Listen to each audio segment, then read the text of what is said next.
Hey there, welcome back to my channel Road to Library where we learn English with fun. Today we will be discussing some idioms. Idioms that are having the preposition between in it. Starting with the first one. The first one is read between the lines. Read between the lines. Meaning of this idiom is try to understand. For example, please read between the lines. I cannot talk here. Second one is between jobs. Between jobs. Meaning of this idiom is unemployed or looking for work. For example, he is between jobs. He is between jobs. That means he is looking for work.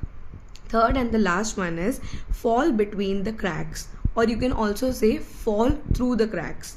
Fall between the cracks or fall through the cracks. Meaning of this idiom is to be neglected or forgotten. For example, many students will simply fall through the cracks. Many students will simply fall between the cracks. Thank you for watching the video. Have a nice day. Bye bye.